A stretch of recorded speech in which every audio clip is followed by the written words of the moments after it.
This is Intelligence Matters, sponsored by Ginkgo Biosecurity, whose cutting-edge biological intelligence platform empowers national security decision-makers to identify and respond to emerging biological threats. Welcome to a special edition of Intelligence Matters. Today, Andy McCretis and I have a big announcement about the future of the podcast, and then we will do our now traditional start-of-the-year conversation with Beacon Global Strategy's managing partner, Michael Allen. We'll be right back with all of that after a break. I'm Michael Morrell.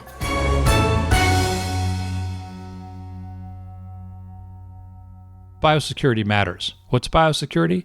It's the mission-critical industry safeguarding against 21st century biological threats. Biology doesn't respect borders. Ginkgo Biosecurity monitors critical assets and produces actionable biointelligence for national security decision-makers confronting biological threats, whether they are natural, accidental, or malicious. Ginkgo's technology tracks deadly pathogens worldwide, and our globally scaled platform, the first of its kind, detects outbreaks in near real time, deploys AI-powered threat assessments, and identifies the source of a threat, mitigating outbreaks before they become national emergencies. When lives and livelihoods are on the line, every second counts. Ginkgo Biosecurity, the biosecurity partner for an uncertain new era. Learn more at biosecuritymatters.com. Welcome, everyone. Welcome, Andy. Welcome, Michael. Thanks for joining us. Thanks, you, Michael.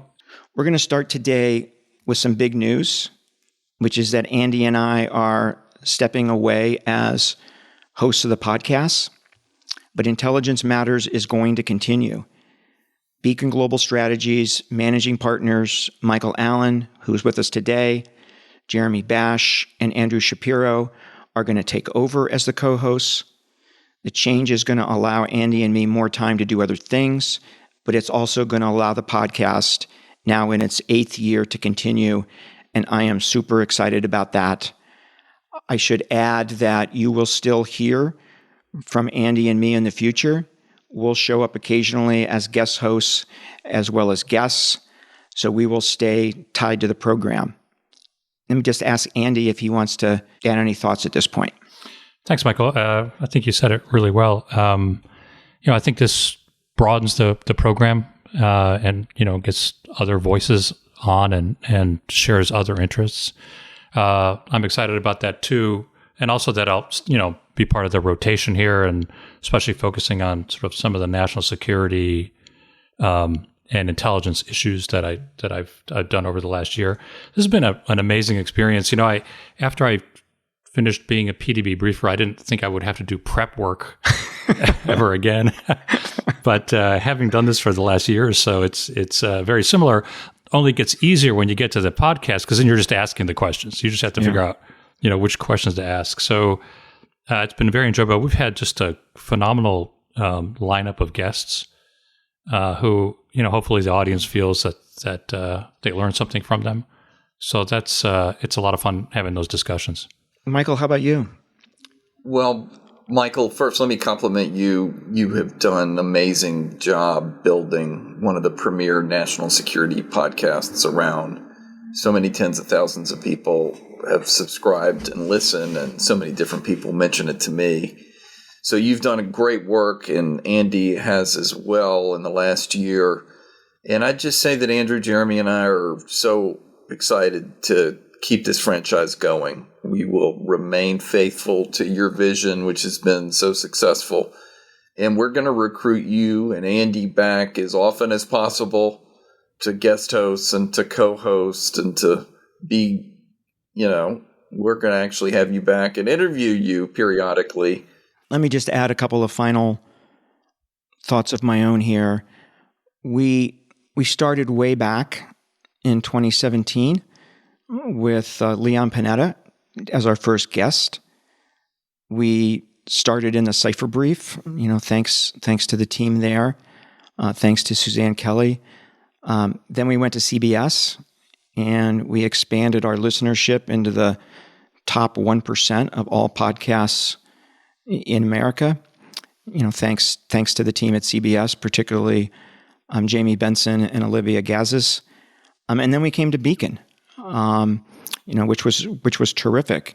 And thanks to the entire team there, particularly the managing partners for saying yes to taking this on, and to Kristen White and to Ashley Berry and to our producer, Steve Dorsey. The second thing I want to say is that we spawned a whole host of podcasts about intelligence. When we started, I think the only podcast out there in intelligence, guys, was the spy museums. Now there are literally dozens, including ones both produced by CIA and NSA. And another, believe it or not, hosted by Leon Panetta and former British spy chief Richard Dearlove. And I'd like to think that we had a part, right, in creating this whole genre of podcasts about intelligence and national security and espionage. And I should also say, the last thing I want to say is, the feedback has been great, but it's also been really meaningful. Numerous people over those 8 years now, have reached out to me and said, I'm applying to the intelligence community, or I just got a job in the intelligence community, and it was the podcast that, inspired me. One feedback story in particular, I had a security officer at CIA say to me that he started listening to the podcast when he was in college, and it inspired him to apply, and that he continued to listen to it once he was at the agency because he said, it tells me what I'm protecting here. It tells me what I'm providing security to.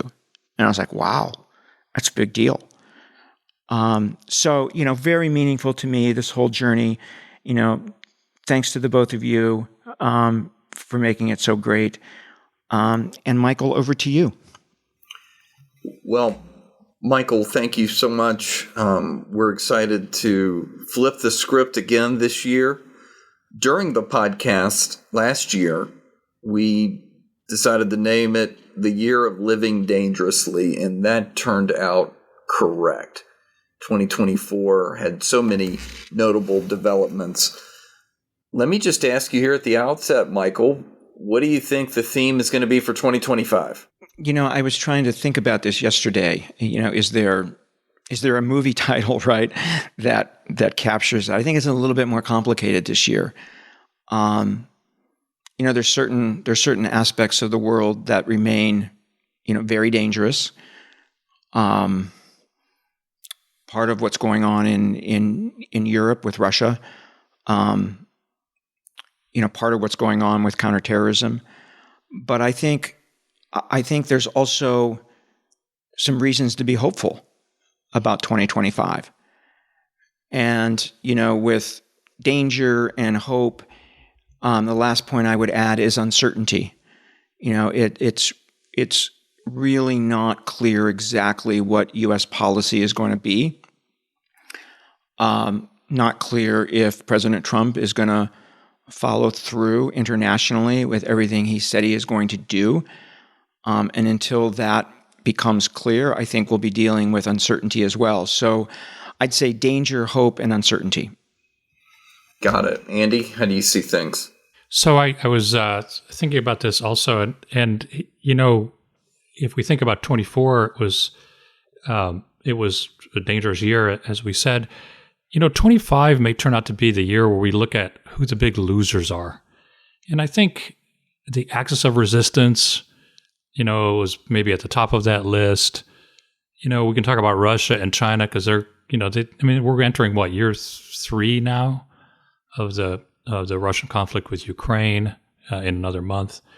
And so I'm sure they didn't think it would last anywhere near this long. So I'm with Michael.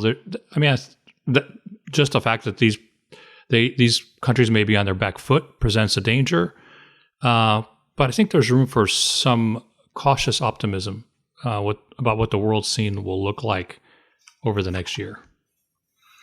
Well, let's get right to the Middle East. I think it's fair to say that the Middle East, the complete complexion has changed. Yeah. Michael, how do you see not just Israel's intelligence success, but how do you see what Israel pulled off in the second half of last year? So, we start 2025, Michael, with Israel having defeated its primary enemies. We start 2025 with Israel being the dominant power in the Middle East.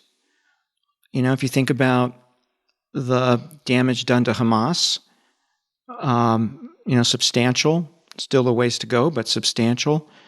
The damage done, darn near destruction to Hezbollah.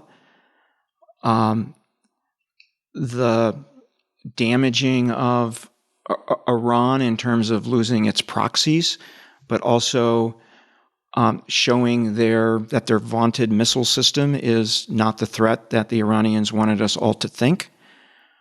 And then even Syria, right? Losing Syria at the end of the year was a boon for Israel, right? It created the possibility for Israel to destroy a good bit of Assad's, weapons, all sorts of weapon systems production facilities. The Israelis went to town.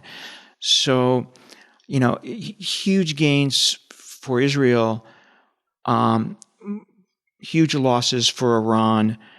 But I would caveat all of that, Michael, by saying that we're no closer to a long-term solution to the problems in the Middle East. That, yes, Israel has done an amazing job improving its security over the last year, particularly the last second half of the year, but they are no more secure in the long term.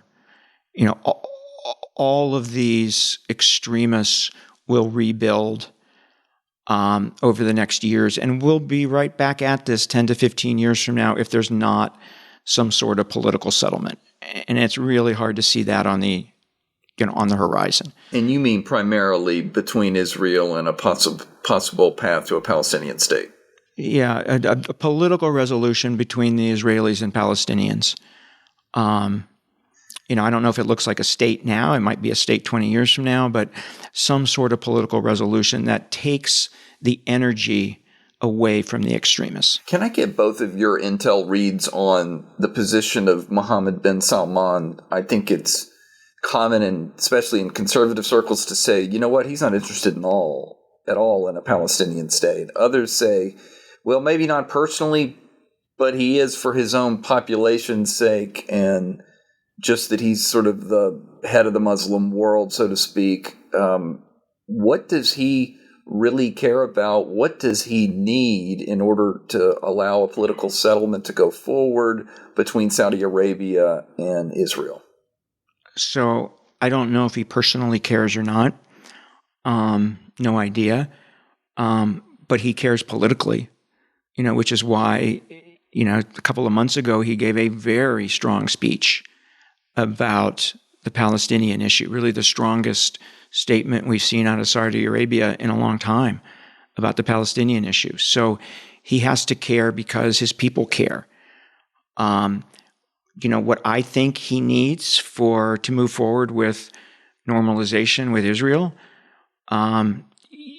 is a political settlement where Israel agrees to some sort of roadmap, for how we're going to handle Gaza, how we're going to handle southern Lebanon, how we're going to handle the West Bank, how we're going to handle how the Palestinians govern themselves going forward. I don't think he can do it without that. Andy, what do you think about that? And what do you handicap the chances are that we have a normalization agreement between the Saudis and the Israelis this year, 2025?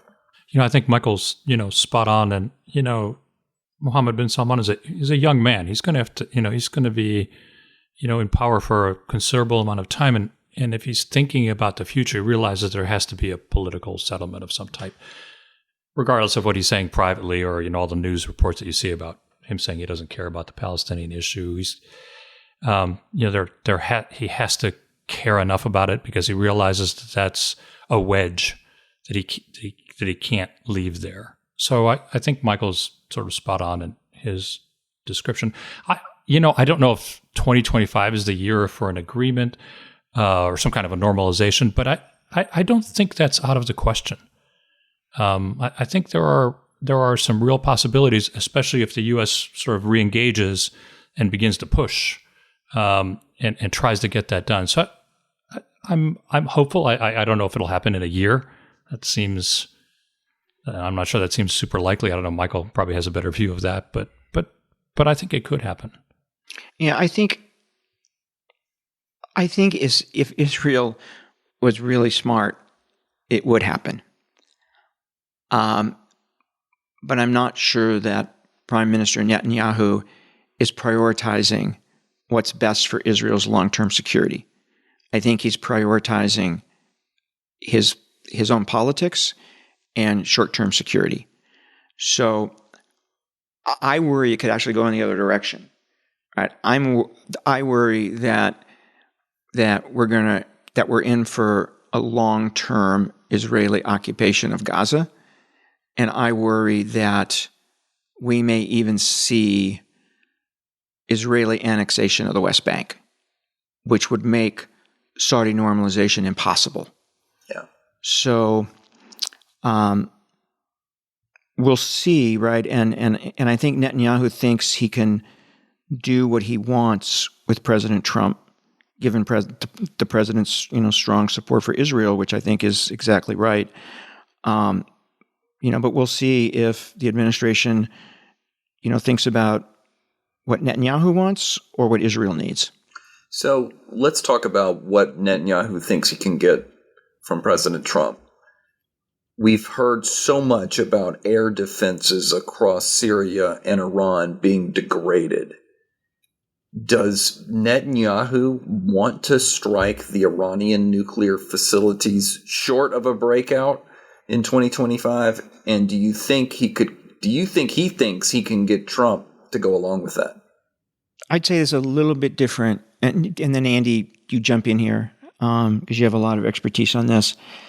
I think, to Andy's theme about cautious optimism and to my theme about hope, I wouldn't be surprised, Michael, if 2025 saw a resolution to or the beginnings of a resolution to the Iranian nuclear problem, in one of two ways. The U.S. and Israel strike the program. We now know that the Biden administration actually looked at options, really interesting, for striking the program.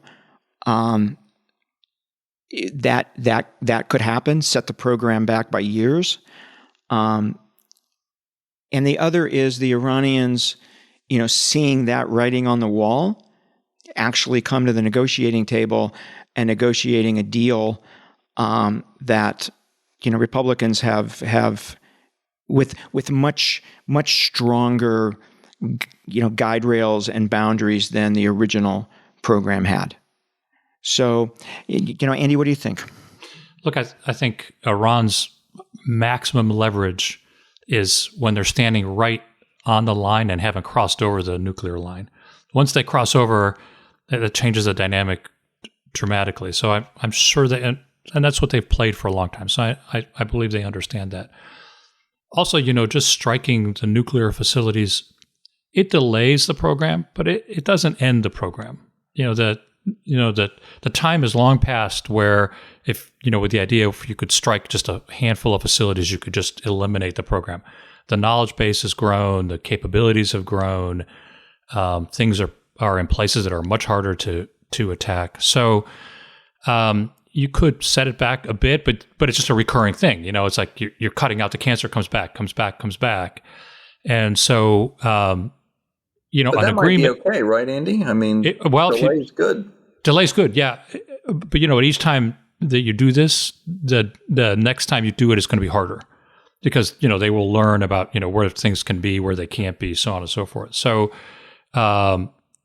delay's good, but you will have to keep doing it over and over again. So, again, if agreement were to be put in place that had much stronger guide rails, as you termed them, Michael, than the previous one, you could see a resolution, and Iran maybe trying to see what it could get. But of course, this can't be disconnected from all their other activities, right? It can't just be, well, we'll agree on the nuclear program. You can continue to make mischief elsewhere. Hey, Michael, I think one of the big intelligence questions, if Trump and Netanyahu start talking about this, one of the big intelligence questions will be, what would be the Iranian public's reaction to the U.S. and Israel striking the program? You could argue that it would bring Iranians together. It would create more support for the regime. But given the environment since October 7th, I'm wondering if it might have the opposite effect, and make it look like they're mismanaging, not only domestic affairs and the economy, but also international affairs, given everything that they've lost. That is a really important question to get at Andy's, will they start working on an alternative right as soon as the strike is over? It's a really important question. Let me ask you point blank, Michael, do you think if we're in a sneak out or a breakout situation where the Iranians are enriching over 90% and there's some significant new intelligence about weaponization, that Israel definitely bombs Iran? Yes. And I'd also say this, and I get Andy's view on this too, is I have high confidence that we will know if they start breaking out, because Israeli intelligence is just so good. Yeah, right. 100%. I mean, we saw Israel take action in Syria against the nuclear reactor that was being built there by the North Koreans just before, it potentially became operational. So I don't think if the intelligence were there, I don't think they would hesitate at all. So let's go to the Iranian economy before I go over to Syria. It's hard to say what is really going on in Iran, but they definitely seem to have, while they have much more oil revenue, the economy still seems to be struggling. Do you all see any indicators that we might have some sort of regime collapse in the coming year? I don't think so. The regime is just, support for the regime has never been lower, but translating that into regime change is extraordinarily hard. They have built a, domestic security apparatus that I don't want to say impossible, but would make it extraordinarily difficult. And as broad support for the regime has fallen significantly, it has strengthened, right? That has strengthened the hardliners. It's just hard to see without some major precipitating event. Gotcha. Which is why I'm wondering about a nuclear strike, right? Okay, let's go to Syria. Michael, we've seen a lot of commentary on what exactly happened in December, but what are the 2 or 3 chief factors to explain the collapse of Assad? Well, I think one was the war in Ukraine, and the war in the Middle East, right? The fact that the Russians could not reinforce Assad, and the fact that the Iranians, had lost Hezbollah and they were on their back foot, created an opening. Remember 10 years ago that it was Iran who first came to Assad's defense. He was about ready to fall. And then, when that wasn't going so well, the Russians came to his defense.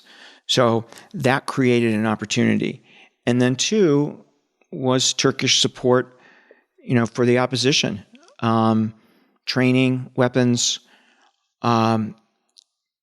created, also another opportunity, right, for them.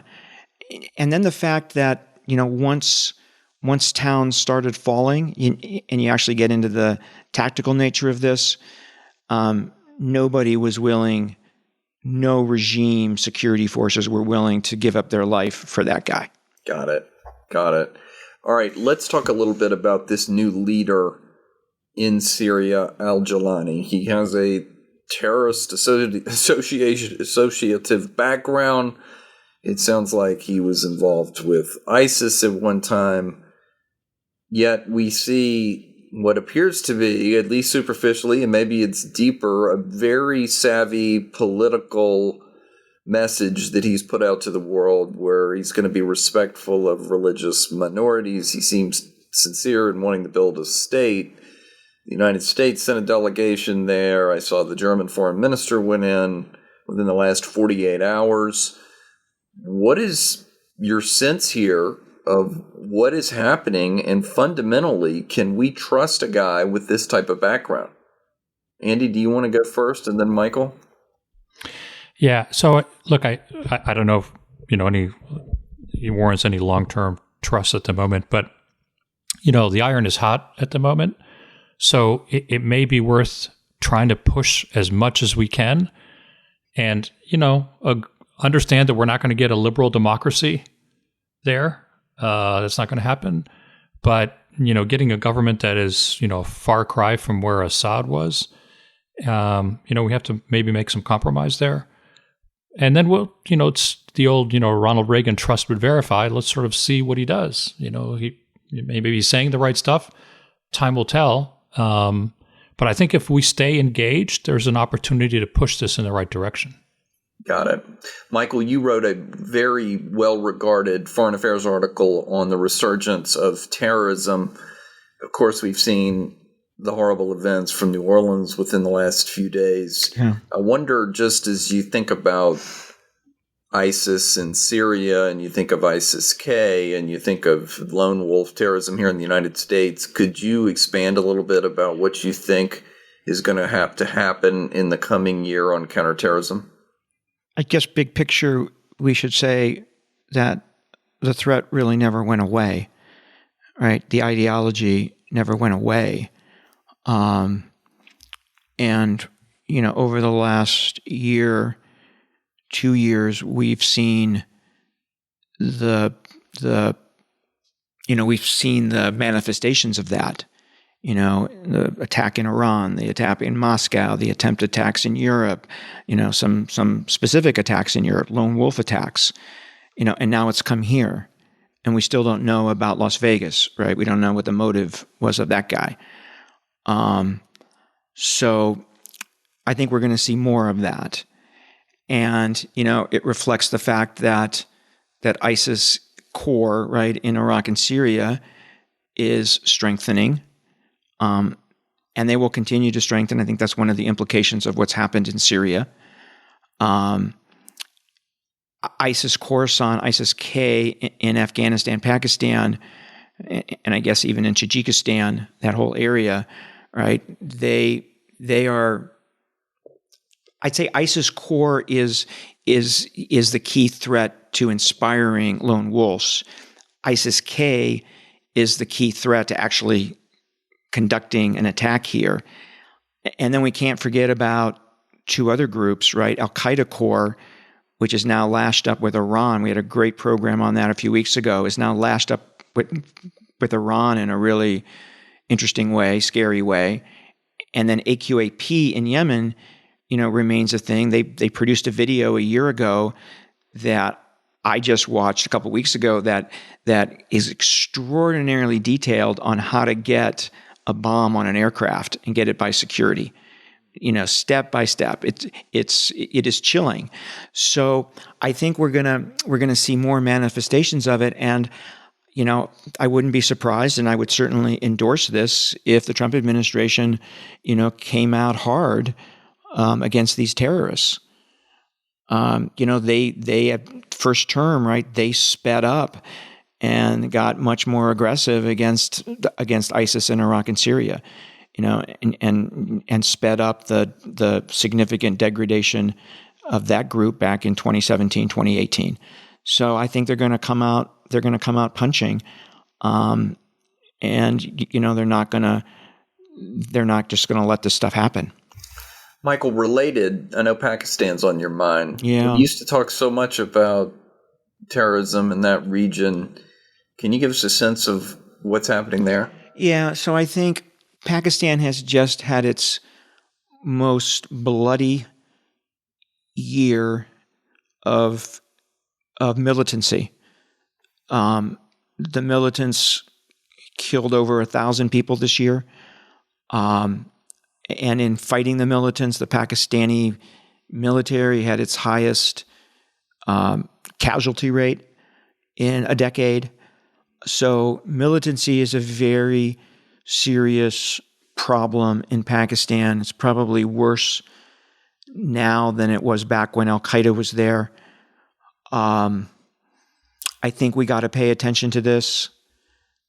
By the way, the reason this is a thing now is because the Pakistani Taliban now lives in Afghanistan. And they're conducting attacks across the border. So it's just the opposite of the way it was, Michael, when you and I were dealing with this problem, right, 10 years ago, and it was groups in Pakistan who were going across the border into Afghanistan, you remember? It's just the opposite now. And it's Pakistani strikes on Afghanistan, which is creating this current tension between the Pakistani military and the Taliban. So, the reason this is so important is because Pakistan is a nuclear weapons state. And, the nightmare scenario is that militants, take over the Pakistani government and have themselves nuclear weapons. Yeah. That's always been the nightmare scenario. And I'm not saying we're anywhere near that, but man, do we have to pay close attention to this. So there's already kinetic activity across the border. Yes. You see this just continuing to grow? Maybe we call it more into a war between? I don't think so. Yeah. I think that the Taliban in Afghanistan, knows it has to walk a fine line here. The Pakistani military is a pretty powerful organization compared to the Taliban. Yeah.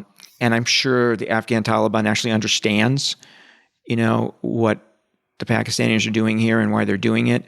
They just have to show the Pakistani Taliban that, they're on their side here. So I don't think it's going to grow into a full-scale war.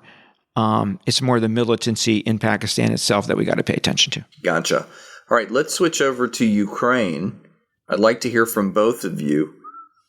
What happened in 2024? I think it's widely assumed now that Russia is having some success on the battlefield, not dramatic sweeps of territory, but at least incrementally, they seem to be having some success. We can talk in a minute about the prospects for President Trump brokering a deal, but the underlying dynamics matter a lot here, right, Andy? Yeah, 100%. And that certainly the mood has changed in Ukraine. It's far less optimistic than it maybe was a year ago or a year and a half ago. And the Russians are grinding and slowly gaining territory. And so if there was a time for to try to get an agreement, this could be the opening. When Ukraine was riding high, it was going to be hard to get them to agree to any kind of come to the table. But and on the other side, we've seen the Russians now, with thousands of North Korean troops who have become cannon fodder. So it's not like it's easy going for them. So it's interesting that the timing is such that they're. I mean, I could see some type of agreement, coming out of this. Michael, I don't know, or Michael Morell, I don't know what you think about this, but yeah, so we're starting the year here with the Russians, aggressively attacking both across the front lines, but even more importantly, attacks against infrastructure just to make the lives of Ukrainians miserable, to make them more open to a deal. Slow but steady Russian advances, nothing significant, as you said, Michael. But we're also starting the year, and this is where this is one of the places the uncertainty comes in that we talked about earlier. We'll see what President Trump does, specifically what he does to try to get people to the negotiating table. How much pressure will he put on both sides? Pretty clear to me that the Ukrainians might be ready for a negotiation. Pretty clear to me that the Russians are going to play hard to get. I don't know if you've seen the statements by Lavrov recently in the last couple of weeks about what it will take for the Russians to even show up at the negotiating table, which is for Ukraine to no longer claim sovereignty over the parts of Ukraine that the Russians now control. So that's a pretty hardcore starting position. I think it's going to be tougher than many people think to get to this negotiation. And even when you're in a negotiation, and even if you have some sort of a deal that stops the fighting, creates a DMZ kind of situation or a frozen conflicts kind of situation, even if you have that, there's going to be fighting that's going to continue. I mean, there are Ukrainian patriots who are going to continue to fight. You got to remember that, when the Soviet Union gobbled up Ukraine after World War II, the Ukrainians fought a 30-year insurgency before they finally stopped and accepted, right, being part of the Soviet Union. And the Russians, right, Putin has never lived up to any agreement like this, ever. So we'll see if the Russians actually stop fighting or if we'll have little green men again, right, conducting covert operations, inside what's now Ukraine. So, this is going to be a lot more difficult than people think. Well, let me put you on the spot, Michael. We've had to do this with clients before. Yeah. Can you assess sort of percentage-wise, do you think in 2025 there'll be a deal? Will it be just a frozen conflict? Will it be more muddling through? And I assume you would put low percentages on an outright Ukrainian win and an outright Russian win. How should we look at all these options? So it depends. I know clients don't like that sometimes, but it depends. If President Trump, right, the depends is U.S. policy here. If President Trump puts intense pressure on the Russians to come to the negotiating table by telling them, if you don't, I am going to give the Ukrainians significant amount of weapons and I'm going to take the constraints off.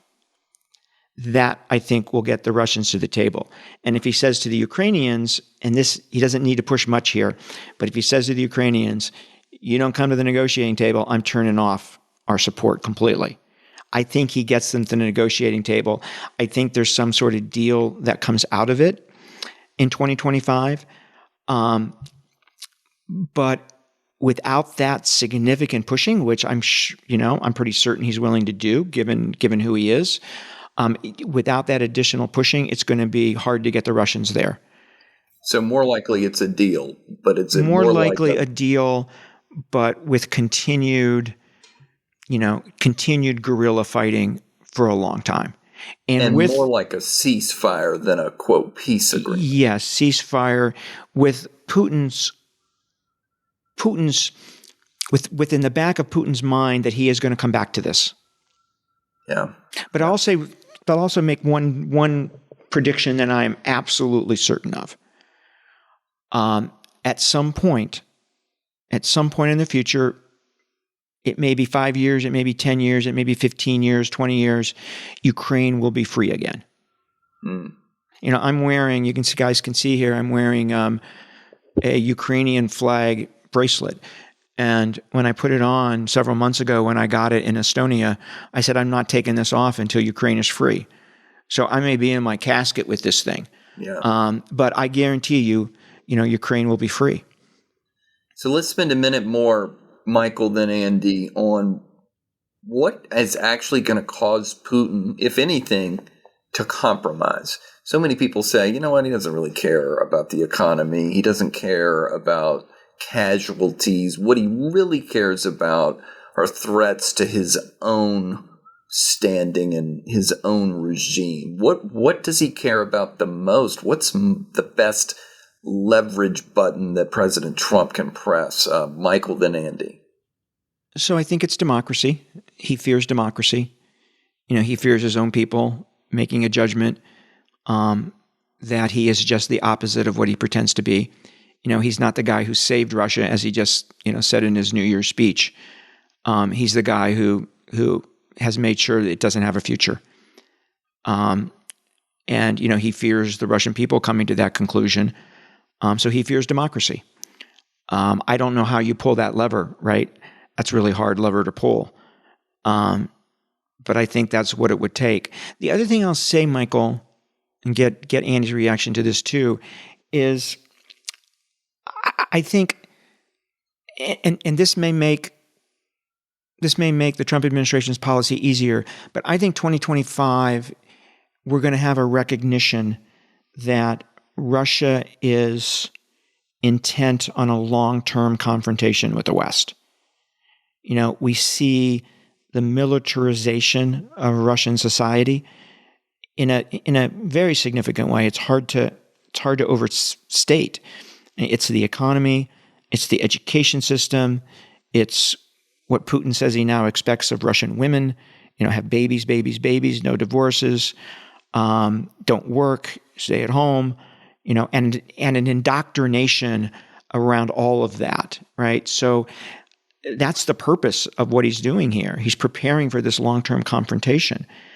And then this sabotage that the Russians are doing against NATO countries, before it was cyber attacks and election interference, and now it's actual sabotage, right? It's cutting cables. It's conducting assassinations.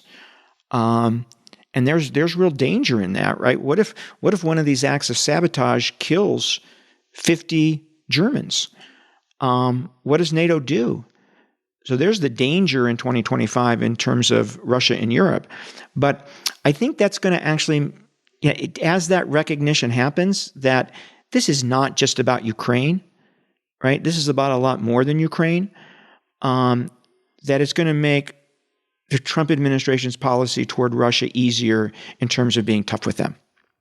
Got it. Andy? I think I agree with what Michael just said. But, I think the approach here is to recognize Russia as a power, which is sort of what, Putin sort of wants desperately. But that recognition also comes with a veiled, you lost the last Cold War. You don't want to get into another one because you are far weaker than you were during the first Cold War. And so, yes, you're a regional power, a world power, with, quotes around it, if that's what, that will sort of satisfy his ego. But there has to, a strong language saying, don't challenge us because it's not going to end well, like the first one didn't end well. And, the fact that their allies are, falling down, they don't really have anything left in the Middle East. China, we're going to talk about, I think, in a minute. They're in serious trouble. And so I think a lot of smiling, handshaking, and that kind of thing followed with but don't test us because you'll lose. All right, well, let's go to China before we close out here. Michael, you, of course, started in the economic part of the Central Intelligence Agency when you started your career. I think the single most broad-based policy that we're likely all to feel in a new Trump administration is the implications of tariffs. He said he wants to do 10% across the board around the world, and he's threatened 20, 40, even 60% tariffs against the Chinese. How do you see this going? I assume this will swiftly lead to a trade war, but at the same time, China's economy is not doing great, so I'm not sure how much of that they can afford. What's your sense of what their retaliation might be? Yeah, I think that there'll be two reactions in China. One easy to predict, one really hard to predict. The easy one to predict is how Chinese firms will react economically. And they will do what they did the first time, which is move final assembly operations to Vietnam, Malaysia, Thailand, etc., to get around the tariffs. Exactly what happened last time. They'll do that again. Now, there's money in assembly. It's value added. So the Chinese economy will lose. And, you started off with the right context, Michael, which is the Chinese economy is in really bad shape. Both a function of, being over levered as we see in the real estate sector now. But even more importantly, the fact that she's backed away from reform, because it was always reform and the productivity gains it created that kept the over-levered economy from causing the problems it's causing now. So this is both, the way China has done economic business for decades, but also the fact that Xi is afraid of reform. And there's no way he's going anywhere near it because he's afraid of it. So the economy's in really bad shape. And this reaction on the part of Chinese firms is going to make that worse. More unemployment in China, et cetera. The political reaction, right, what the Chinese government will do is going to be harder, because if they up the ante and impose tariffs of their own, they're going to end up hurting themselves too, because there's a real risk of a spiral. So do they respond with broad-based tariffs, or do they respond much more surgically, right? Do they find particular American firms to really hurt, like we've seen them do occasionally in the last couple of years? Do they, halt all exports of critical minerals? Do they find really specific things where they can create pain without maybe without escalating, and maybe without as much damage to the Chinese economy? So pretty clear what Chinese firms will do, a little less clear what the Chinese government will do. Andy, can you talk a little bit about artificial intelligence in China? We, the United States, were assumed to be in the lead. I heard Eric Schmidt on a Sunday show say late last year that he thinks that Chinese have overtaken us. Can you give me a sense of how important AI is in the geopolitical competition with China, and where do things stand? Yeah, so AI is clearly the future, and I'm not in the camp that it's going to take over the world kind of thing, at least not yet. I think we're still in the lead. The major companies that support AI are all here in the United States. If you look at NVIDIA, you look at the big algorithm companies, Meta, Google, Microsoft, et cetera. They're all here, as are the data manipulators. So I think the U.S. still remains in the lead. I think where the challenge comes in, where we have to be careful, is this issue of, how much regulation do we put around AI, and, what it can do and what it can't do. If you're going up against a country that's probably not going to regulate it, at least not in the same way, they won't regulate it. So I think we're ahead in this race. I think we'll stay ahead. 2024 was I think a really bad year for the CCP. First of all, they are trying to clean out the military again, which they keep doing. It doesn't work so well, but they arrested dozens and dozens of business executives, which sent a chill through the tech industry in China. Right, that this arbitrary arrest thing could just happen at any time for any reason. And so I think we're in the lead. I think we'll stay in the lead. It's ours to lose. Maybe that's a better way to put it. I think it's ours to lose. I don't think China catches us if we continue to innovate. The things that go on in Silicon Valley and other places here in the U.S., I don't think that the Chinese catch us, especially given the issues that Michael just raised with all the problems they have, economic problems. I mean, look, the basic tenet of the CCP was the deal they made with the Chinese people is prosperity for obedience. That's it. I mean, that's just very simplified. That's the equation. Well, the prosperity part ain't looking so great lately.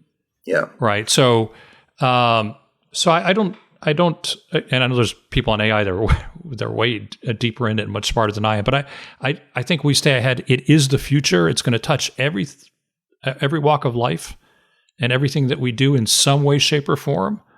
And so it's 5 years from now, I don't think we can't tell today what 5 years will look like as far as AI, because it will alter so many things in our lives, most for the good, right? And so it is though the big equalizer, and it's it's going to be hard to contain, and everyone else will have access to it too. So beyond just China, we're going to have to sort of pay attention to others who build on the advances that the United States makes. But I don't have a particular fear that the U.S. is going to be overtaken by China. Michael, I want to close out on Salt Typhoon in just a second, but could I just drill down for a second on, it's been the analytic line for years that Xi Jinping is killing the golden goose by suppressing tech and arresting. But the question is why? Is it that he's an ideologue and he wants to reassert the authority of the CCP, or what is he up to, and why is he afraid of reform? So I think there's two reasons.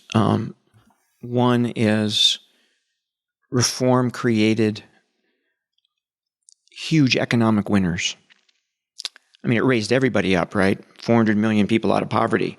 But it created, the Jack Ma's of the world. And with economic power comes some political power, or the potential for political power. And he is afraid of that. He is afraid that capitalism, was an existential threat to the CCP, to the party. And that is, I think, the primary reason why he squashed it. I think the second reason is he is a diehard communist. He's a Marxist, old school. So they're not going back to, state planning. But his political view is consistent with his ideology. So I think that's why. But to Andy's point, Michael, which I think is really important, I wouldn't be surprised if 2025 becomes the year when there's widespread recognition that China's never going to surpass the U.S. in GDP, and it's never going to surpass the U.S. in living standards. And I think that's going to create dynamics for how the world looks at China, for a view that the policies that the U.S. has pursued since 2017, both the first Trump administration and then the Biden administration, are working.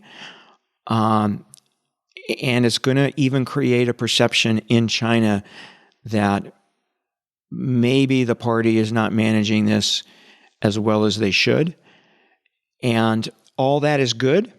All that is good. Andy and I were talking about this earlier today, and he said, but, and I knew exactly the point he was going to make. Andy, why don't you go ahead and make it? The point I was making earlier today was that it's sort of this wounded animal kind of thinking that, if things are really going bad and she can't sort of stop the economic decline, the issues he's going to have with protests, certainly, then, a foreign adventure is the way to do that. And that for China means one thing, it means Taiwan. Michael, we've, whenever we talk to clients about Taiwan, we always say that, that an invasion of Taiwan, blockade of Taiwan, however you want to put it, would be a last resort for Xi, that he wants to get Taiwan back without firing a shot. But that he would, there are circumstances under which he would have to do it if Taiwan declared independence, or even if the U.S., ended its one China policy and actually recognized Taiwan as an independent state. formally in the UN. But I think there's another, and it's what Andy just said, and we should start saying it, which is that political trouble at home could lead him to act in an attempt to pull the nation together. Yeah, right. Michael, what is Salt Typhoon? It's a very significant Chinese hack of U.S. telecommunications companies in an attempt to collect intelligence on prominent Americans. How is it different from what the Chinese are doing over here all the time? It's the scale of it. It's their ability to get inside all of those networks. It is. We now know it is a function of the poor security by the very people who should have the best security. Michael, that's where the focus should be. This is intelligence collection, right? This isn't cyber warfare. This is intelligence collection. So shame on us. Shame on us. Shame on us. Let me ask you, why is everyone saying this is so significant? Is it because they're able to see who we have lawful wiretaps on across the United States and/or FISAs, and then therefore the Chinese can figure out who we're monitoring, which of their agents are safe and which are not, and they can even get content. So this is like this is orders of magnitude greater than your average garden variety hack. Is that right? So I don't know for sure, but it sounds like you know more about this than I do. So yeah, I think that is yeah. I think the other thing I'd say is the Treasury hack, the recent Treasury hack of the OFAC information, right? That the Treasury Department, kind of went nuts on, saying this was a major breach and this information is really, important. It shouldn't get into the hands of the Chinese. I'd say, shame on Treasury for two reasons. One, allowing the Chinese to get into their unclassified network, and then two, not classifying. If that data is so important to national security, it should be classified. Yeah. Shame on Treasury. Yeah, I hear you. Well, Andy, Michael, this has been great. I think Flip the Script is a good thing for us to begin the year on, and we're going to have you back so that we can check in with you big picture geopolitically throughout the year. So we can do this next year, but it won't be flipping the script. Well, you're right. But I think people want to hear from the two of you, and we want to make sure that we continue that on Intelligence Matters. So thank you both so much, and this is not goodbye. It's opportunities will arise in the not-too-distant future. Thanks, Michael. Thanks, Michael and Michael. Intelligence Matters is produced by Steve Dorsey with assistance from Ashley Berry. Intelligence Matters is a production of Beacon Global Strategies.